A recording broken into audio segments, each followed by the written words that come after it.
Mesdames et messieurs, bonjour. Vous êtes sur l'élan africain et je vous en remercie. Ce dimanche, le président de la Commission de l'Union africaine a rendu public un communiqué indiquant qu'il était profondément préoccupé par la situation sécuritaire au Mali qui ne cesse de se détériorer. Et il a raison de s'inquiéter, d'exprimer sa profonde inquiétude, puisque justement ce qui se passe au Mali est très inquiétant.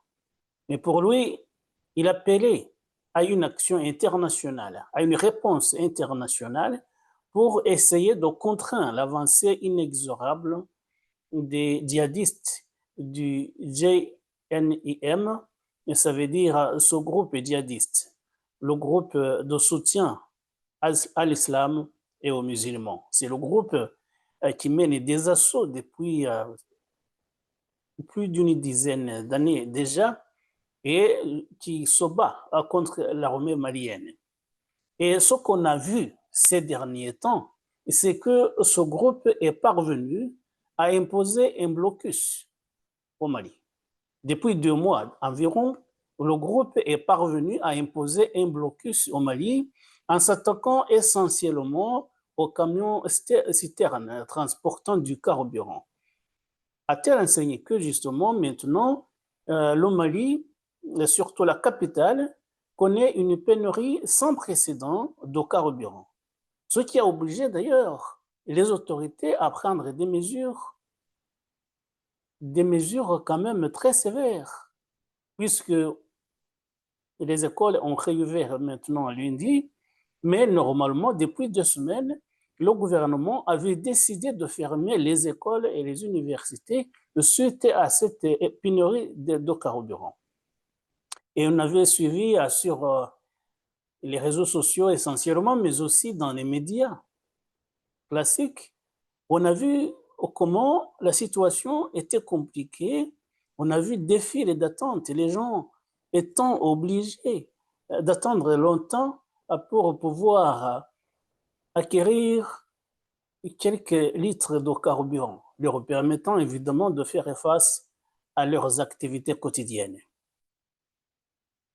C'était compliqué et les gens se battaient pour des gouttes d'essence ou de diesel ou de gasoil.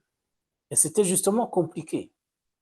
Mais heureusement, on apprend maintenant que la situation commence à s'améliorer.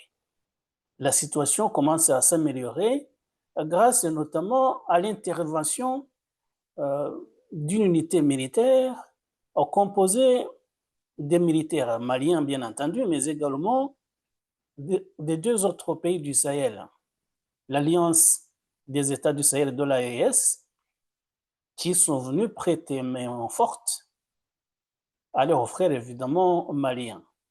Donc c'est cette unité qui a décidé d'escorter les camions citernes pour pouvoir acheminer du carburant dans les grandes villes du Mali, à commencer par Bamako, la capitale. Mais normalement, depuis quelques temps, depuis 2 mois environ, le carburant ne passait pas. Une vingtaine de camions citernes chargés de carburant ont franchi les portes de la ville de Gao, un soulagement pour les commerçants et un appui pour la ville et ses alentours. Escortés depuis l'Abezanga par la force conjointe Siradje, composée de soldats du Mali, du Niger et du Burkina Faso.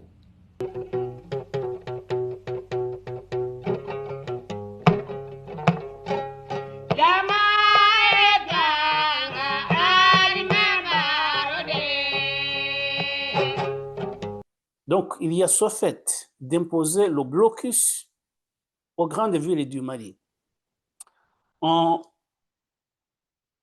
empêchant les transporteurs de continuer les routes.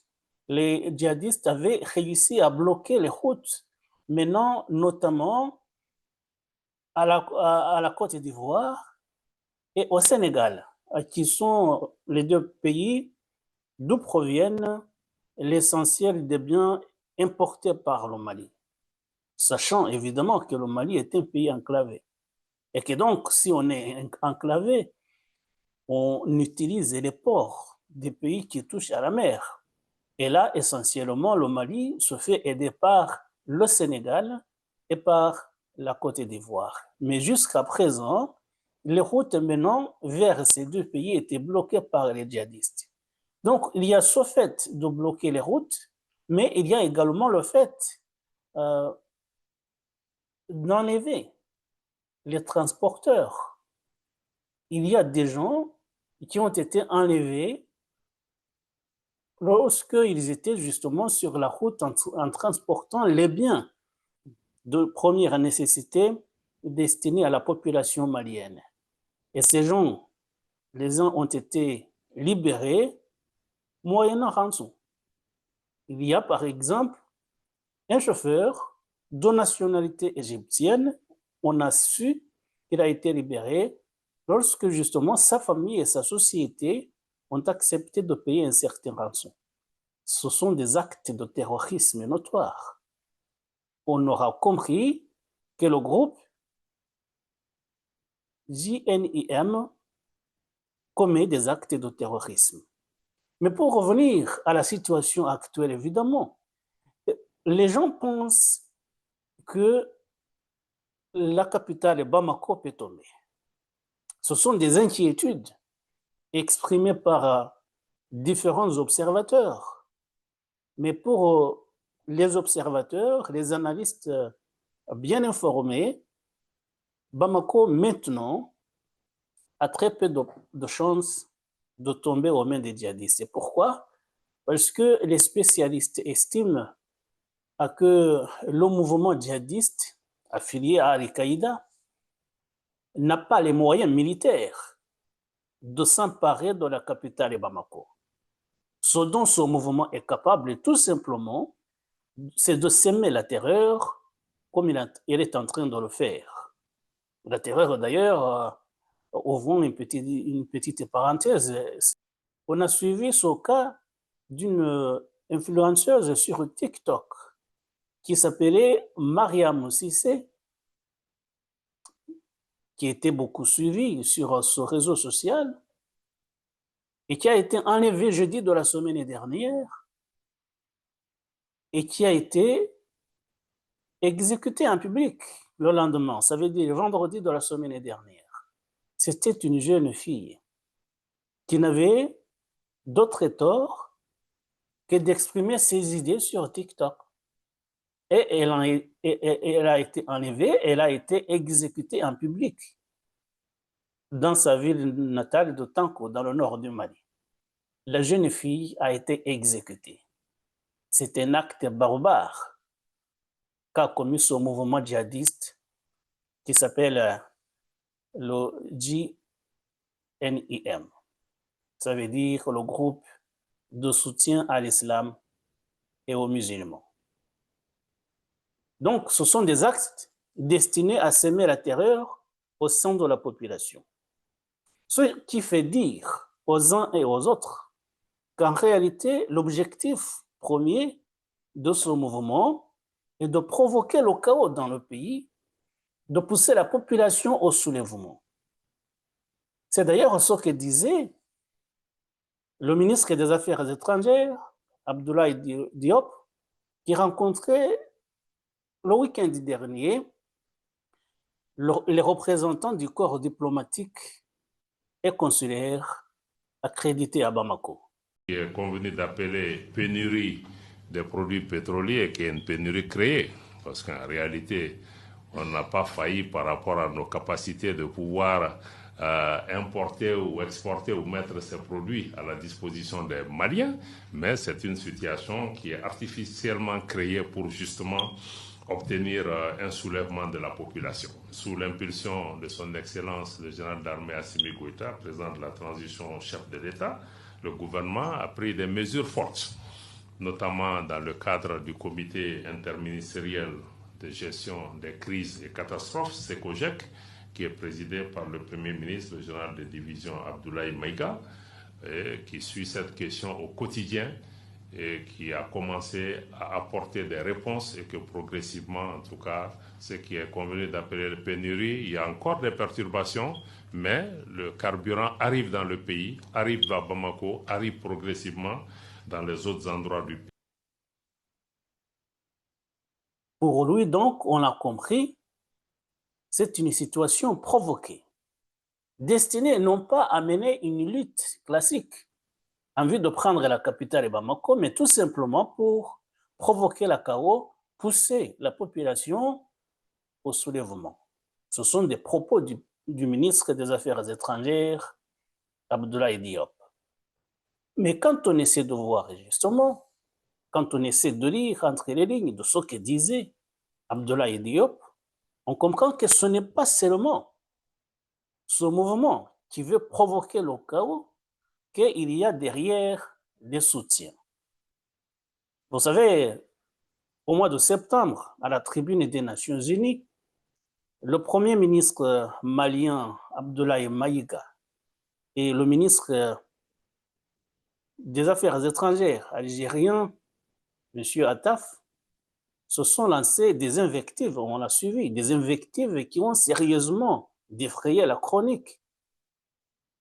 Et ils se sont invectivés justement parce que le Mali accuse l'Algérie de soutenir ce mouvement djihadiste, le NJIM.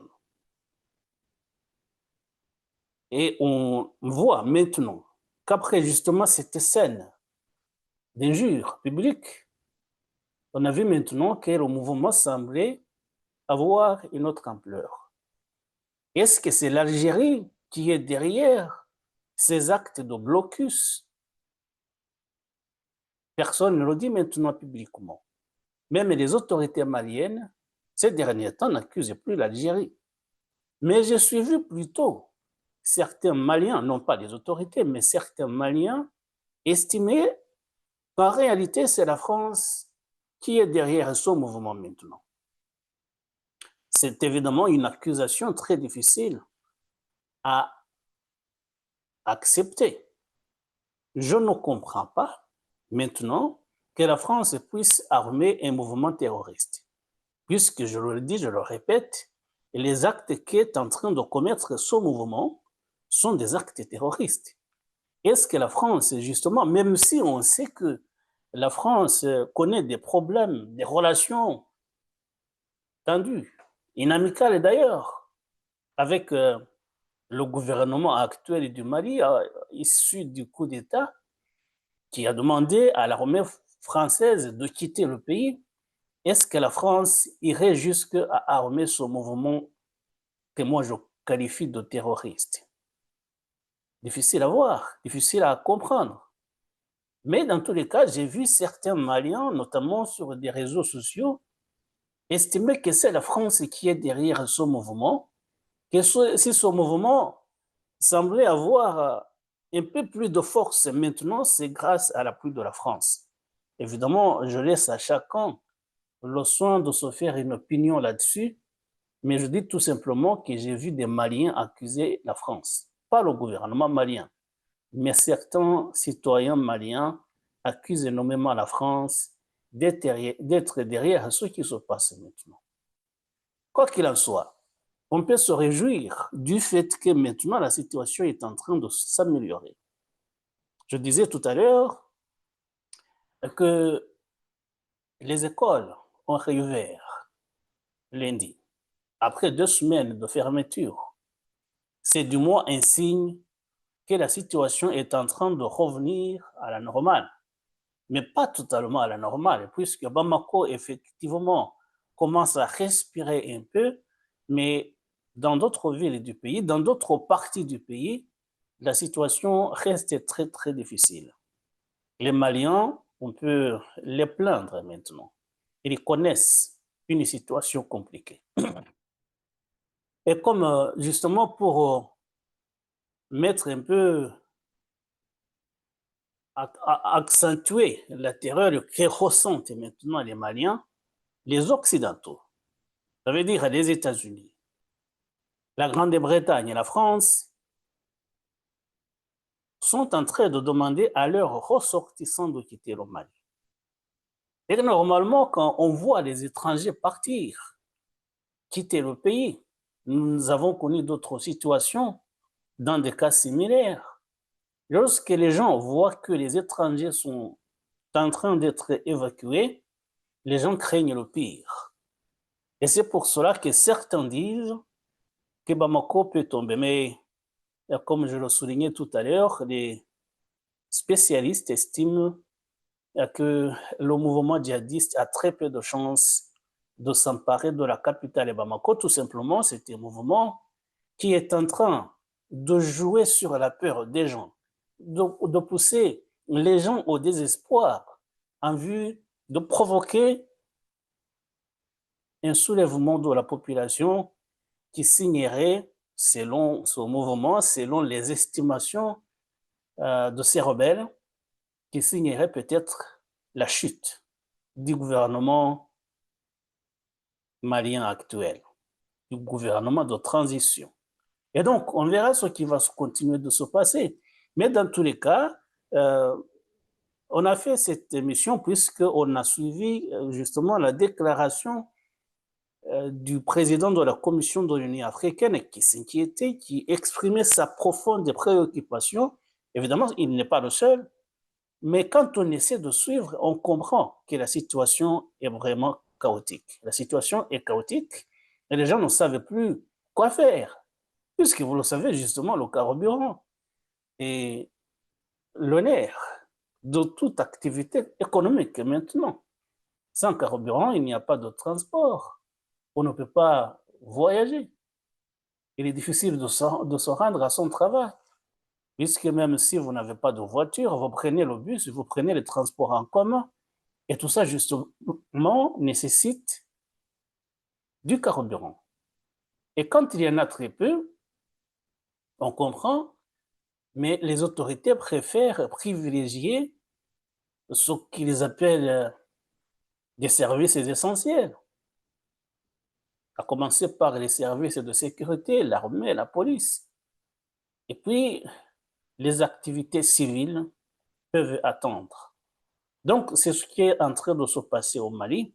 Mais comme les gens sur le terrain commencent à dire qu'il y a une certaine amélioration, il y a peut-être moyen d'espérer que ça continue de s'améliorer. Mais cela nous rappelle justement 2014. 2014, vous savez, les djihadistes étaient sur le point de prendre la capitale du Mali. Ils étaient aux portes de la capitale. N'eût été l'intervention de l'armée française, décidée à l'époque par le président d'alors, François Hollande, qui s'entendait avec le président qui était en place à Bamako. Et donc, il y a eu l'intervention de l'armée française qui a repoussé l'assaut de ces djihadistes qui étaient sur le point de prendre le pouvoir à Bamako. Et maintenant, si la situation se répétait, ce serait un peu compliqué puisque les autorités maliennes, de concert avec les autres pays de l'AES, l'Alliance des États du Sahel, ne veulent plus entendre parler de l'intervention étrangère, notamment des pays occidentaux. Vous savez qu'ils ont demandé le départ. Ça veut dire le gouvernement a demandé le départ de l'armée française qui était sur place. Ils ont demandé le départ des Américains qui étaient également sur place. Et maintenant, ils le font eux-mêmes. Ça veut dire ce qu'ils font, c'est de lutter contre ce soulèvement, ces rebelles. Et s'il le faut, ils se font aider par les pays amis de l'AES, mais également par le concours des pays de l'Est, et notamment il y a des instructeurs russes, mais il y a peut-être d'autres pays qui apportent leur concours. Mais est-ce que la Russie, si la situation continuait à se compliquer et que les rebelles risquaient de prendre la capitale comme c'était le cas en 2014, est-ce que la Russie enverrait une intervention militaire au Mali. C'est une hypothèse. C'est possible, ils peuvent le faire, les Russes, mais est-ce qu'ils vont le faire alors qu'eux-mêmes sont confrontés à d'autres problèmes, notamment de guerre en Ukraine? Mais ils ont les moyens de le faire. Est-ce qu'ils iraient jusqu'à envoyer un contingent militaire pour repousser ces attaques des rebelles maliens? On verra. On a suivi également des relations tumultueuses entre les autorités maliennes et les autorités ukrainiennes, puisque lorsque la Russie a envoyé les miliciens de Wagner soutenir l'armée malienne, l'Ukraine a décidé également d'aider d'une certaine façon, surtout du point de vue du renseignement, d'aider les rebelles, ce qui a envenimé les relations entre les deux pays. Puisqu'apparemment, les Ukrainiens ont fourni des informations très précieuses à ces rebelles qui ont réussi à neutraliser une unité des milices de Wagner. Et cela, justement, a provoqué la colère de Bamako. Est-ce que si la Russie a envoyé son intervention au Mali, l'Ukraine déciderait également d'intervenir d'une autre façon? Vous savez, ces deux pays n'ont pas encore réussi à se mettre d'accord. Ils se battent toujours. La guerre fait rage en Ukraine. Évidemment, il y a également ce problème, ces problèmes d'ordre international, diplomatique. Lorsqu'un pays décide de ceci, l'autre décide de cela. Est-ce que si les rebelles continuent d'avancer au Mali, les deux pays continueraient également à rivaliser, l'un en apportant son aide au gouvernement malien et l'autre en apportant son aide aux rebelles? C'est une question que je me pose. Mais je pense que l'Ukraine risquerait beaucoup en décidant d'aider les terroristes, puisque tout le monde voit maintenant que ce mouvement utilise des méthodes terroristes. Dans tous les cas, on va voir comment tout cela va évoluer. La situation reste quand même compliquée à Bamako et dans d'autres grandes villes, dans d'autres parties du pays, surtout avec cette pénurie de carburant qui complique la vie quotidienne. Mais à entendre les autorités maliennes, il y a des mesures qui sont en train d'être prises et cela permettra le retour à la normale très bientôt. Et voilà, mesdames et messieurs, c'est cette situation que nous voulions évoquer aujourd'hui. Merci encore une fois de nous avoir prêté attention et à très bientôt pour d'autres sujets. Au revoir.